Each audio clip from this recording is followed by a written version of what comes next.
listeners, to the BizBlend podcast where business meets real life. I'm your host, Sana, and today's guest is Paul H. Flowers Jr.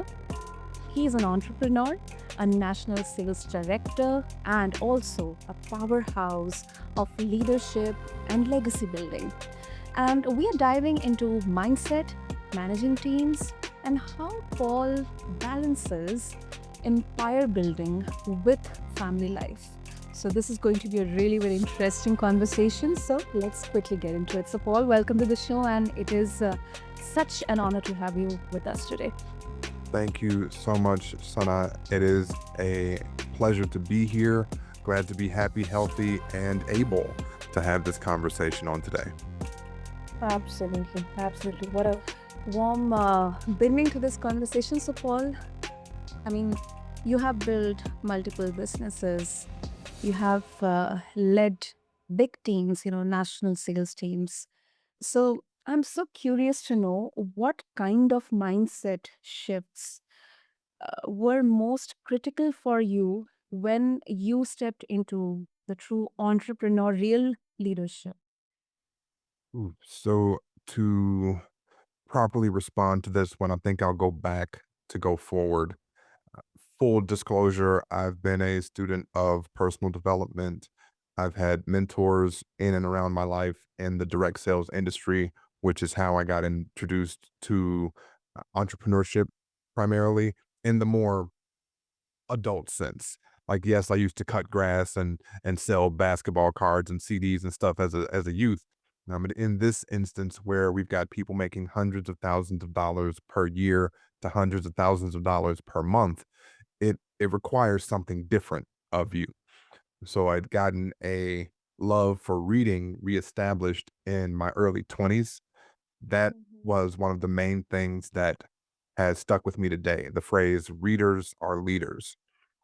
With that, from the early days of entrepreneurship, where again, I still balanced being in school at the time, still having two or three part time positions when I was in college, Toastmasters organization where I learned to have more effective communication as opposed to just talking. I learned to actually speak.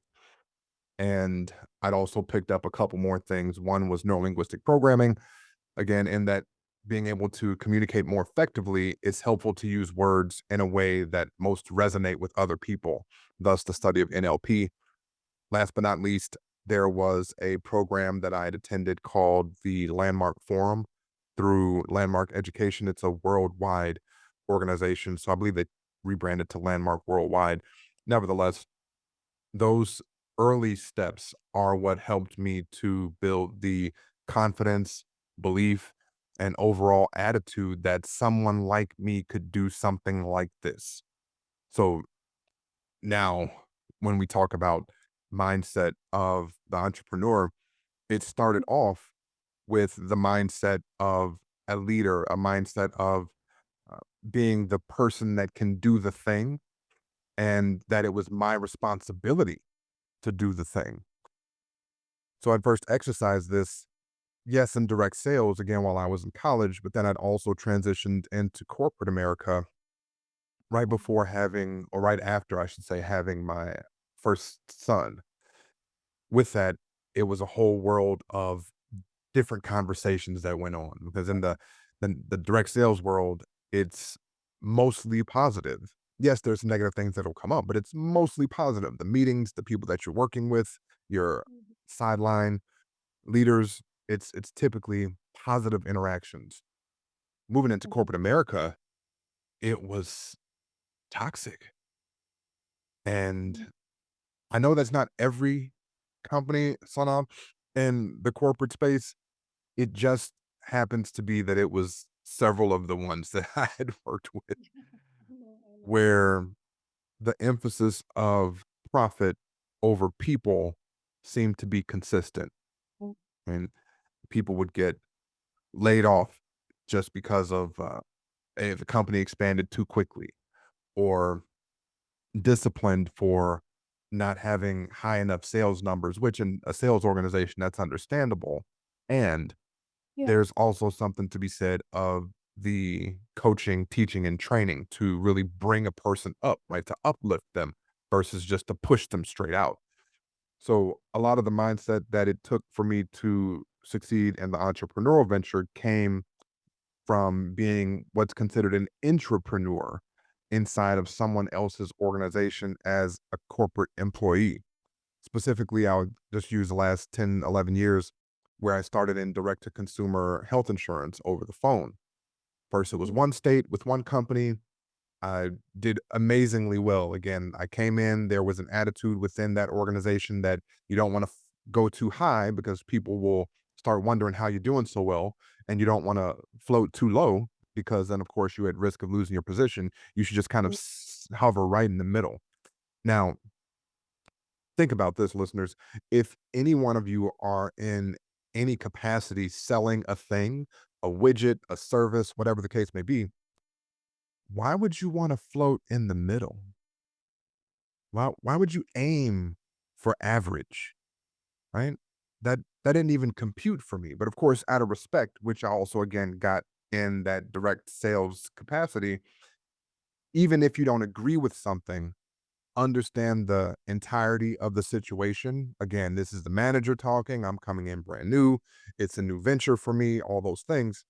So listen and learn what that culture is. And to a degree, one must operate inside the culture. Now, in the sales capacity, I just blew them out of the water. The company sales goal was 35%, and I ended up that first AEP open enrollment season at 84.6% in total conversion and being number 3 in total sales out of like 100 and some odd people. And that, again, confidence booster was something that let me know, hey, I know what I'm doing. So, again, I'll continue to answer that question in multiple examples where the mindset of an entrepreneur does come from having some sort of early success. Now, it's not to say that everything you do will be a success, but there are little things that you'll succeed at along the way. And every one of those little successes deserves celebration so that as the bigger successes come, you're ready to celebrate those as well. Reason I say that is somebody might have a big win. And then if you're not used to celebrating those wins along the way, that one big win begins to make you feel like an imposter. Like, was it really me that did this? Or am I really able? Or was this just a fluke? As opposed to a person that's been celebrating along the way that says, no, I've been consistently succeeding. I've been consistently doing the right thing. I've been consistently hitting the marks and celebrating oneself because of that. It adds to the ability to receive that bigger blessing once you continue to do whatever it is again you're working on. So that mindset in terms of early entrepreneurship, I would say to sum it up in a few things. One, take responsibility for your outcome and take responsibility from your outcome. Whatever the outcome is, it's something you created. Now, saying that to say, of course, if someone says no, you can't make them say yes, right? And you want to look at what ways in which you're communicating the message that could be altered or increased in order to provide more value to that person, to better understand their point of view, to better align yourselves with them so that you can get the yes, right? So, number one, take responsibility for the outcome. Number two, I'd say take responsibility for the input, right? The input. And now I probably should have flipped those around, but we'll just keep rolling with it. But the input is what you're putting into you, because what you put into you in the dark is what comes out in the light. So if you're consistently spending time with friends and hanging out and just drinking and talking about your woes, well, when it's game time, what are you going to do? You think you'll perform at your absolute best, or will you have some of that hesitancy, procrastination, imposter syndrome, or all those things? So you definitely want to take responsibility for the input. And thirdly, and I'll just leave it with three, celebrate the successes along the way. If you are new to entrepreneurship and starting a new business venture, If you got the outline together for what you need to start your business, celebrate that. Now, by celebrate, I don't mean go out and throw a wild party and spend all this money and go, lose your consciousness from drugs and alcohol type of thing. Just give yourself a hey, congratulations, you did it, right? Have a circle of people that know that you're taking these steps so they can let you know, hey, you did this thing. Good. Now, what's the next step, right? What's the next step? So again, a little bit of a long-winded answer to your question about the mindset of the entrepreneurship journey. But in short, again, starting out, I'd say own the outcomes, own the Yeah, input, and make sure you celebrate every little success along the way. absolutely. Really practical and hard hitting shifts, and I so much connect with what you said. What you put in yourself in the dark comes out in the light. That is so so good. I'm going to take away this, Paul. And also, when you mentioned about, especially in the corporate scenario, I mean, yeah, it's not everywhere, but personal with my personal experiences as well, and that too in sales, I can really say that it becomes so hard sometimes. Sometimes people say that keep your professional and personal life completely separate. But when your personal life could be in turmoil, it is going to somehow affect your work. It is going to. And with my experience also, I tried I tried so many times to hold myself, to uplift myself. When I was not performing, I was not meeting my numbers or achieving my target. But, it was like, the situation was completely opposite, not favorable. People were not having that trust in me. In fact, I was not having that belief in myself. So, Mm. yeah, it kind of, got me into a completely different state of mind. But then once again, I don't know, but somehow I composed myself. I promised not to give up Good. because mentally it was such a difficult time, Paul. And that too, it was like at the time of, just after the COVID, Mhm. when we were seeing mass layoffs and, companies restructuring back to office and all that stuff. So, yeah, sometimes it can be really difficult, but that's where those learnings and those inputs and the outputs, they matter. They shape your entrepreneurial journey. Absolutely. Absolutely. Now I'll say a little something right now that I've actually not said in front of any other audience on neither my show nor any of the podcasts to which I've been a guest. It's just a little sneak peek preview, and I'll say it without. It's not a pitch. Don't want to sell any wares here at this point, but skill sets are imperative in any area of growth, and I'll soon be coming out with a course as well as another book on 12 specific skills that if you work on and develop those skills throughout really your lifetime, even when that next pandemic hits, even when that next thing happens that is entirely outside of your control, those skill sets, when you hone in on, work on, and grow them over time, it'll almost make it like that other stuff doesn't matter. Right? And I don't want to be insensitive towards world and economic tragedies that can come up.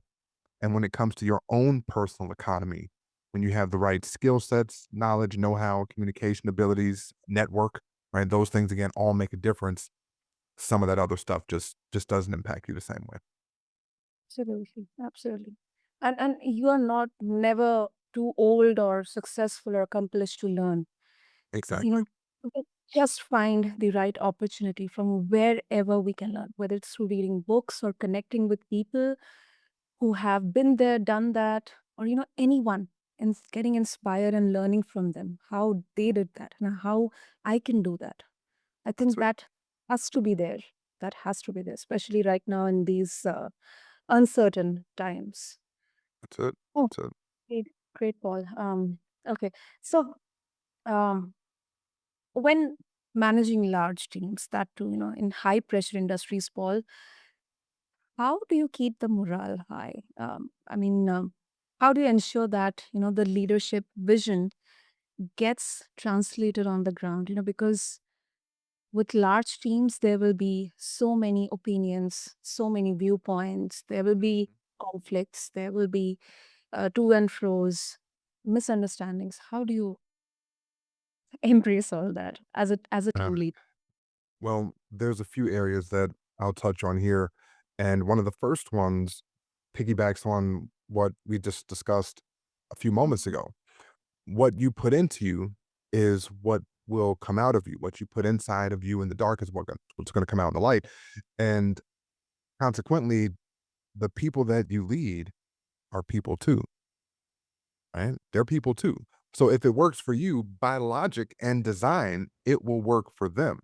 So as the leader, not only do you need to have certain things that you put into yourself in the dark so that they come out in the light, but also that in the light, you put things into your students, into your pupils, into your sales team and organization, such that it not just sits there during the day, but that it's something that when you do this correctly, resonates with them throughout their night also.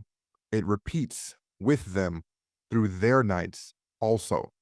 For example, a common practice that I would have when I was working in direct to consumer health insurance sales was that when I would be assigned a new team or new team members would come on board, I would take them Mhm. out to lunch. Company didn't pay for it, so this was 100% on my own dime. But more specifically, not only would I take them out to lunch or just treat them to lunch, it would be away from the company so that we could connect as people, not a manager and a trainee or anything like that. What tended to happen from there is that they would be more open with me about the things, like you'd mentioned, were going on in their personal lives. So now that they're open and communicating what's going on in their personal lives, I have an open window into the rest of their world. And when I understand the rest of their world, I better understand how to speak with them on the job, but also what types of Mhm. things that I can recommend to help them off the job. And that's what I mean when I say that what you can speak to them or into them that'll resonate throughout their evening after the 9 to 5 shift has ended, again, is a lot in part on how you begin that relationship. And each one of those times, from a leadership perspective, I would begin those relationships with an off premise lunch, typically starting them off with the understanding that I see you as, again, a human, another one of God's creations. And I see me in you, and I see you in me, and I see us really as one. So let's operate on that level and not this hierarchy and not this corporate mess and be people first. And once we're established as people, now, the movement and the energy and the positivity can really flow to and through whatever it is that we need to accomplish. Um, so that's the micro part of it. Mhm. Now, in leading organizations, my smallest team, I'll say, is always one, right? So I really focus on leading that one, which would be myself. And so you look in the mirror, and if you can't lead that team, then leadership may not be for you, right? For any of the listeners out there, if you can't lead that team in the mirror, then leadership might not be your shtick, right? But if you can begin to even fathom that you are the one that's leading that being you see when you look in the mirror, now we can lead another and another and another. I think my smallest team was somewhere in the neighborhood of 5 or 6. And the largest teams where I had sole responsibility over between 75 and 90. Again, just myself. Now, much of that was in a training capacity. So it was a short term duration that I'd be responsible for their onboarding, uh, understanding the metrics, understanding the scripts, learning those initial sales tactics and techniques, and ultimately closing deals. And that we did phenomenally well, which is why they brought me from management to training for the company. Then I did that also in a contract organization where I was training in a slightly different capacity. I trained over 1,000 people to get their life and health insurance licenses here in the States. And that the result there was a little different because it wasn't necessarily a sale from a dollar and value perspective for numbers for the company. But what Mhm. was measured and looked at was the pass rate. So the traditional pass rate was somewhere between 60 and 70%. And I Mhm. was excited that over 90% of my students were passing the test on the first go round, Wow. right? So it wasn't Mhm. just the ability to communicate and be a good person and a human in that setting. And this was all done virtually, mind you. So that with the advent of COVID, again, brought in another not barrier, opportunity to grow and the ability to do this type of thing in a Yeah. virtual platform. Whereas everybody can't present on screen. And again, that's not everyone's stick, and for those that, will have the camera at some funky angle and be looking at their belly button and just there's something to it, and I'm not saying that so not to say that I'm special or great in any way, sort of, any sort of way. A gentleman did tell me, though, that it is a sad dog that doesn't wag its own tail, so it is something that I do with a certain degree of excellence and expertise, and I'm saying that it's because of what I mentioned before. I put things into me by way of the reading. I practiced speaking and effectively communicating, which was Toastmasters. And I went through the Landmark Forum, which is a 3 day and an evening course that has, again, over a 90+% satisfaction rating that helped me get a lot of the mental and psychological blocks out of the way. Again, I don't get any toasters or cookies or kudos if anybody does any of these things, Toastmasters or Landmark. These are just things that mentors in my life introduced to me, and I'd use them, and here we are. Here we are today. So I think that about answers the question on managing those teams from both the micro to some of the macro. Yeah, yeah.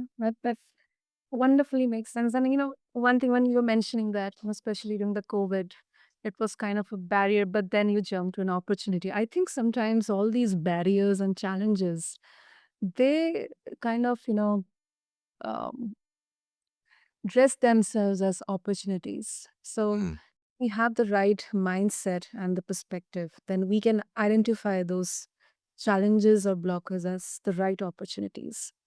So yeah, I kind of, I thought, okay, this is something which I myself can connect with. absolutely. Hmm. Okay, so Paul, before we wrap up, I think this has to be talked about. You are deeply committed to your family. I know that, from our last podcast as well. Even when you are scaling multiple ventures. So, what are your non-negotiables when it comes to balancing business growth and family life? Do you think we can have that balance as an entrepreneur, or is it something rare or unique? I will paraphrase a gentleman whom I respect by the name of Myron Golden, who discussed this very same topic and very much aligns with my own beliefs, where Mhm. you have focus and then balance. And what happens is when you're really focused on something, there's going to be imbalance somewhere, right? Somewhere. Yeah. Now, the degree of that imbalance is going to be determined by the degree in which, or the stage in which you are in your venture. So in the entrepreneurial stage, when you're just now starting something out, you need a tremendous amount of focus, right? A tremendous amount of focus. And there might only be a little bit of balance, right? Because you're doing well, not eight, excuse me, 10, 12, 14-hour days. So there are some things that might fall by the wayside, which again, in our previous conversation, we talked along the lines of having the right partner in your life, right? The right actual support system and people that are in alignment from day one, not somebody that you've got to consistently proverbially beat over the head to let them know your vision as to why you need the children to be quiet, or somebody you've got to consistently drag along the way in order to help to do the thing that either you're doing and they said that they would help, or that they're doing and you want to help them to do it and you got to drag them to do it or you got to consistently fight negative attitudes or behaviors. Like none of that stuff is appropriate or acceptable in any partnership or agreement that is between any number of people that say they want a common thing. So noting that when you have the when you do have a family around, it's really important for them to have a clear understanding that, hey, dad needs this amount of time, mom needs this amount of time to do X, Y, and Z. And we're gonna do this in this way for a set duration of time. And then at the end of that, there's going to be, like they say, the light at the end of the tunnel or the end of the proverbial rainbow. So it might be 90 days at a time that dad's only able to spend, or excuse me, mom's only able to spend 2 hours a day of just fun time. All right. Half an hour here, half an hour there, hour here, 2 hours a day on the weekend straight, 4 hour blocks on Sundays type of thing.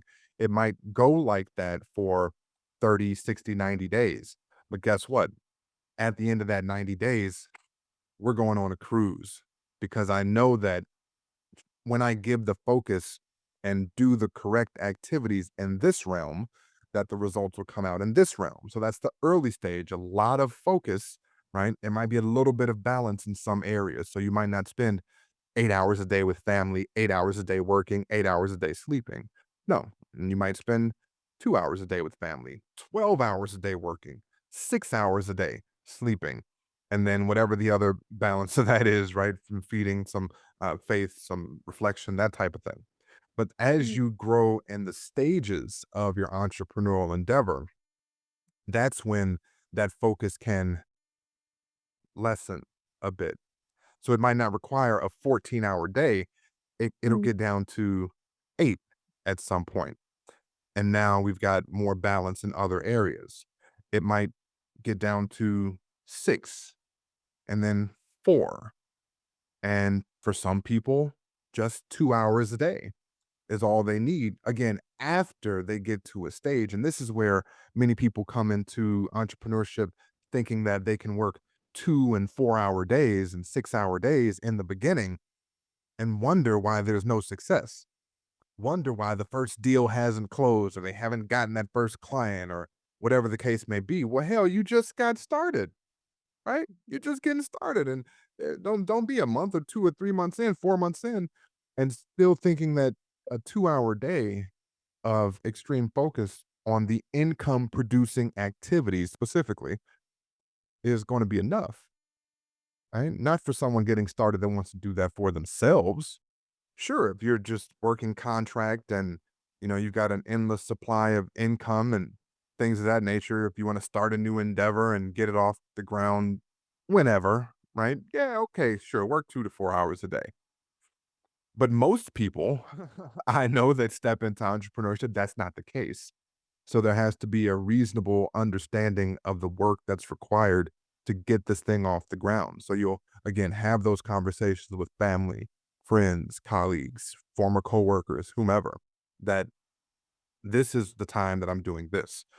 It's also important to block out time for some things also.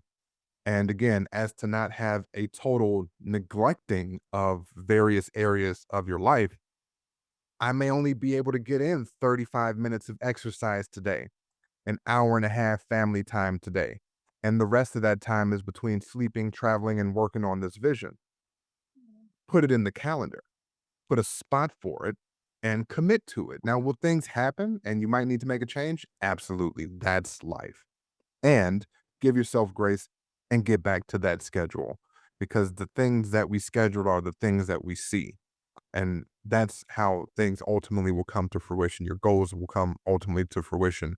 When we have a plan, we schedule them out, and we understand there's going to be imbalance at first as we focus on really getting it off the ground. They say that a rocket ship requires basically a football field worth of fuel, right? That's yeah, a big right, field, a yeah, football field worth of fuel, X number of feet high in order just to get it off the ground.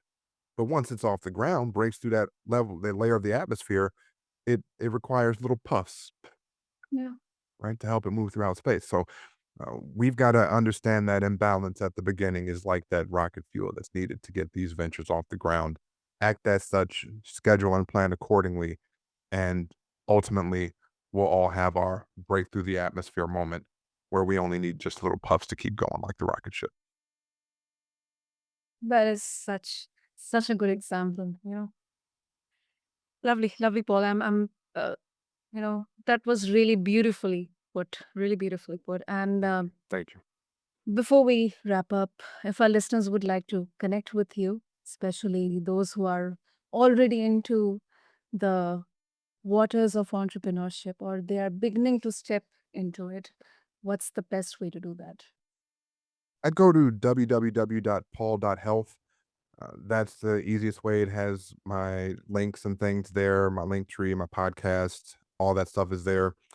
Alternatively, if you just open up a Google page and type my name in, Paul H. Flowers Jr., the first page should be all me. And again, not saying that braggadociously speaking, it's saying that there's a reason I use my middle name and suffix, that is to differentiate myself and also share myself with others, where there's some story again behind that we'll have, I'm sure, on another podcast. And with that, the last note or tip or tidbit I'll give is that of personal branding, where Yes. initially I thought to brand my company my company. Now you realize that I've not mentioned the name of either one of my companies in this entire conversation, because Exactly. as important as they are, again, Sana, your and I's connection is more important than any of the business. And if the personal brand's not there, the business doesn't matter anyway, as I've learned. So that'll be my tidbit to leave with the listeners. Brand yourself personally, find a way to distinctly make sure that you're differentiated from others. In my instance, it's using my full name, which I mentioned that it really, really works well. So from there, find me on again YouTube, Facebook, Instagram. I'm just getting into Twitter and TikTok, so you may not see a whole lot of posts there, but everything's basically a wide open book. Please connect with me on all platforms.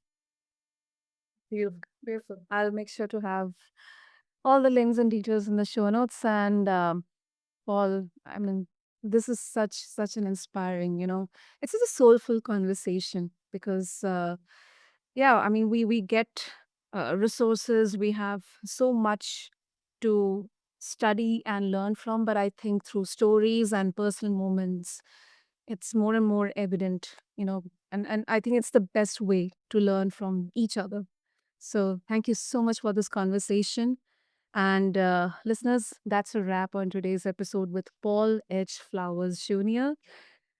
His wisdom on leadership, family, and legacy truly hits home, for me at least. And I'm very sure for all of you listeners. So don't forget to connect with Paul, refer to the show notes along with this episode, and stay tuned to BizBlend for more such incredible, raw, actionable conversations for transformative business insights right here. Thank you.